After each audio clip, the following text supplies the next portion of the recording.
I don't know if it's working. It says it's working. Hey, it's actually working. Let me try to move that. So, see, if I take my glasses off, you don't have the glare from my glasses, but then I also can't see anything. So that doesn't work either. So I guess I'm going to have to move my big old head.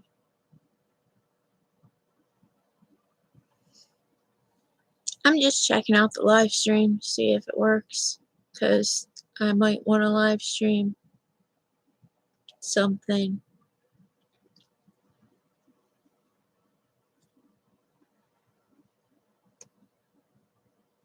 You know,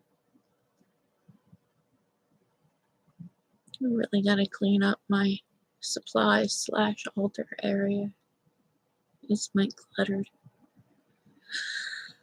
Although honestly, I had no intent of doing any kind of podcasting, being stuck in the bed. But hey, here we are. So, hi, I'm Kira.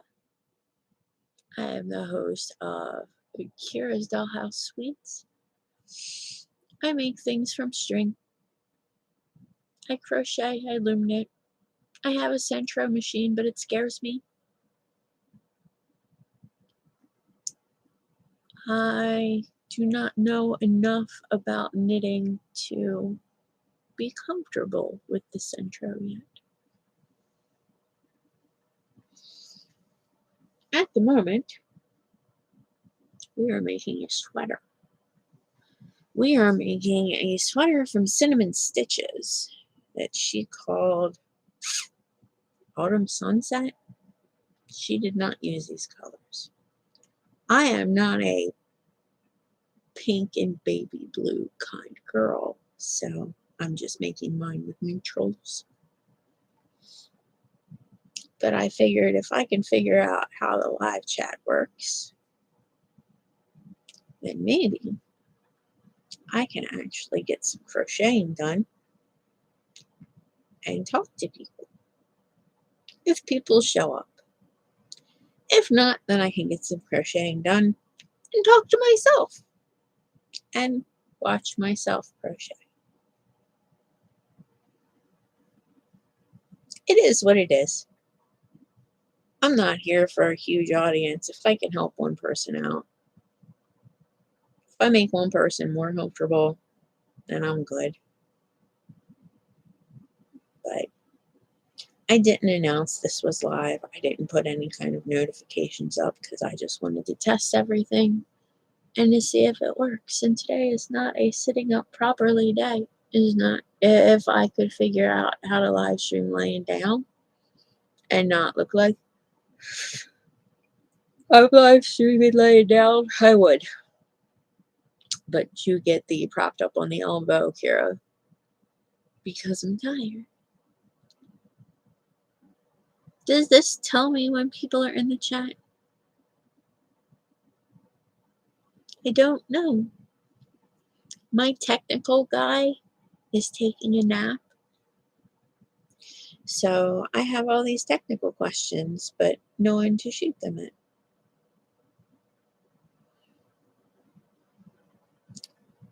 I am making my third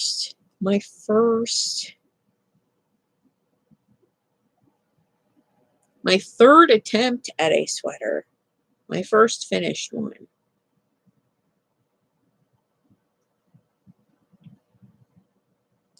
My first attempt at a sweater, I had this brilliant idea of using a self-striping, very brightly colored yarn to do the neckline and the sleeves. And I made the rest of the body with gray. And it came out rather nice. But for some reason, I did the hexagon neckline. And with pink and teal and purple stripes with the gray, I really looked like some kind of 80s decor piece. So that one didn't get finished because it wasn't even ironically an 80s sweater. It was completely unironically, accidentally, entirely an 80s sweater. And yeah, yeah, no. So neutrals are actually out of my comfort zone. I do not wear tans. I do not wear browns. I wear gray. I wear black. I wear white. And I wear tie-dye. What is that? I'm boring. I'm weird. But I'm trying to get out of my comfort zone. And I've never actually made myself a sweater. I don't know if I'm going to wear said sweater because I can't remember owning a sweater, like an actual pull over your head, not just a cardigan. I don't remember owning a sweater since I was a child. I mean, like small child. So I don't know if I'm comfortable in a sweater, but it seemed like a halfway decent way to get rid of these skeins of yarn that have just been sitting there in a bag staring at me because I wanted to make something with them because they were supposedly all the same lot number. Now, 3 skeins in, I have found that there are some differences in the yarn. It's not enough to frog the whole thing apart and redo it again, but there are some differences. But I'm kind of hoping that the whole entire thing is variegated and maybe you won't be able to tell where I changed yarns because there are some parts that are close enough. So, regardless, it's the first sweater I've ever made myself. So,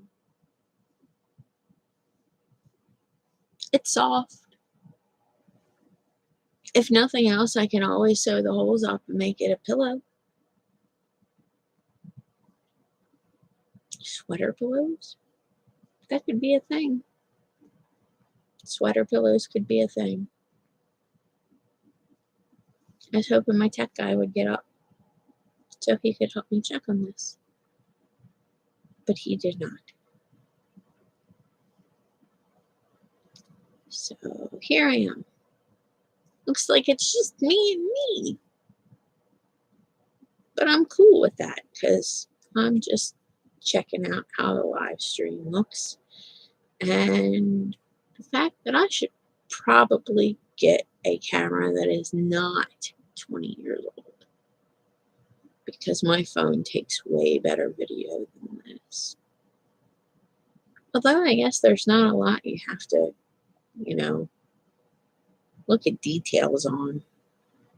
I'm not going to be doing live tutorials because that's too much brain work. Brain think is good. Brain lots think is not always good. Brain doesn't always lots think.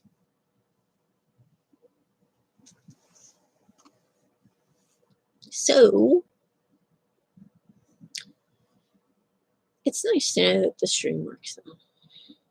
I miss live streaming. I used to do 2 live stream shows a week on Vape TV. And I miss it. I miss chatting. I miss chatting with a bunch of people. Not necessarily being the center of it. I am not like the hostess. I am more of a facilitator of gatherings. I will not go out and gather people to gather around me. But, if you want to gather around and chit chat, talk about yarn or high strangeness or spooky things or whatever. I went into a channel the other day and I got all excited because the guy started talking about paranormal stuff and it's not generally a paranormal channel. I'm just talking about paranormal stuff, and my lights just go on. Like, oh, paranormal stuff. This is my jam. Let's rock. Yeah, he's into paranormal stuff, which is not the same thing as high strangeness. I am not into paranormal stuff. Like your mass commodity paranormals. Talk to me about multiple dimensions. Talk to me about egregores. Talk to me about being a good ghost machine. Talk to me about time existing in layers instead of being linear. You know, I'm all for the high strangeness. I'm all for folds in time and multi-dimensions, and not so much for the spooky thing, go boo, scary thing, get a priest. That's not my idea of paranormal. If that's your idea of paranormal and that's what you like, cool. You do you. I'm not putting shade on anybody. I'm just saying that when I get into things, I tend to get into things. So we have a lot of the high strangeness in Delaware since we're on the 37th parallel. 37th parallel is a hot spot for high strangeness around the globe. But you're here for yarn, and you're not here for weird things, probably. Let me know if you want more weird things. We can do more weird things. I am looking up patterns for cryptids because sooner or later I'm making a Mothman. Oh, or a Flatwoods monster. Flatwoods monsters would make good little Christmas decorations. I might have to look into that. But you'll get so much more than just yarn here. I don't know if I'm going to do tutorials. Everybody does tutorials. And I lean heavily on tutorials because reading patterns is just not what my brain was constructed for. Math is not my thing. And as I'm getting older and sicker, thinking really hard about math things is not fun. So I'd love a video tutorial, because then if I really like it, I can scribble down in my own shorthand the written pattern, and then I understand it. I can work from a pattern. I can work from a pattern if I have to, but I don't like to. And I think a lot of crocheting, a lot of learning crocheting and trying to master crocheting is finding your own path. It's finding your own journey. It's learning the basic stitches, learning the fancy stitches, and then figuring out what mixes. You can put this plain stitch with this fancy stitch and it'll make a nice shirt. You can put this plain stitch with this other plain stitch and it'll make a nice blanket. You can use this fancy stitch in a solid color and really make the stitch stand out. But I don't think the ultimate goal is to make patterns for people. Even making patterns for myself, I'm terrible at just kind of sitting down with yarn and making things and not writing them down, which I really should take some advice from other YouTubers and keep a notepad next to me. But you should be able to sit down with an idea of what you want to make. Your yarn, your hook, your needles. If you knit, I can't knit. You should be able to sit down with your materials and say, I want to make this. And then you just have to figure out what kind of stitch you want and what size you want. And just do. Patterns are great. Patterns help a lot. Tutorials have helped me actually be actively relearning how to crochet. But ultimately, what you want to do is have your brain understand the stitches and how things work up, and then you can do your own thing. I mean, you can do your own thing now. Just because a pattern's written doesn't mean you have to follow it exactly. You know, if it has picot trim and you don't like picot trim, use a different trim. Don't put a trim on it. I can't tell you how many times I have fudged with a pattern that I didn't like until I liked it. That's kind of what we do. It's kind of what we do.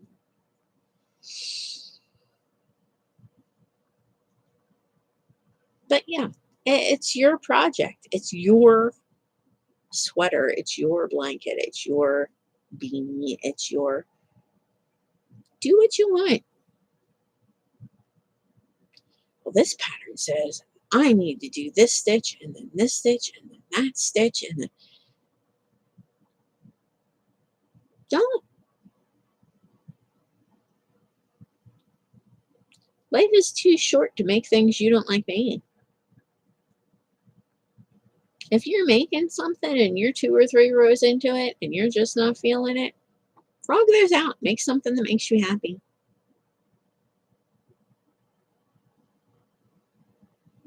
Not a big deal. And truly, it's not a big deal if you miss a stitch. I always say if I'm less than 1 round away, I'll frog it back and I'll fix it. But if I miss a stitch and I'm like 4 rows away, there's a missed stitch there. Oops. Because it's not about the perfection of the item. It's about the intention that you put into it.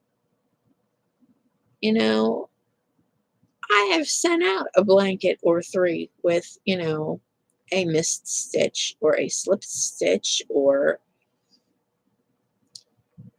I couldn't figure out how to cover that knot, or I put this in the wrong place, or I was trying to color plan and didn't know how to color plan,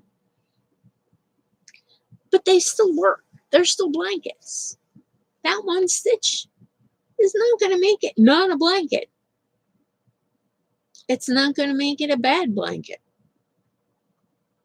If you're cold and it's a blanket, you don't care if there's a stitch missing. And unless you crochet,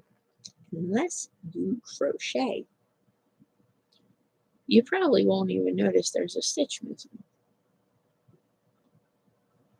But that's just me. Okay.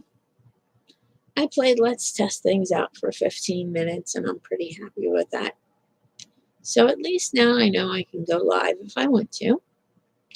And if nobody shows up, I'll just talk to myself and look at myself occasionally. Because I have to remember the camera is there. And I try to look at the camera instead of looking at myself. Because if I'm looking at the camera, then I'm actually engaging with the audience. And if I'm looking at myself, then I am not engaging with the audience. See, I remember from way back when. It's just going to take me a little bit to get back in the habit. If you stopped by, thank you for stopping by. If you watched this on a rewatch, thank you for watching me babble as I try to figure out how to do things on outdated equipment. I'm doing my best. It's all we can do. Whatever you're doing, have a good day. Be nice. Be good. Be kind. Spread kindness like seeds. Watch it grow. Till next time. Bye, lovelies.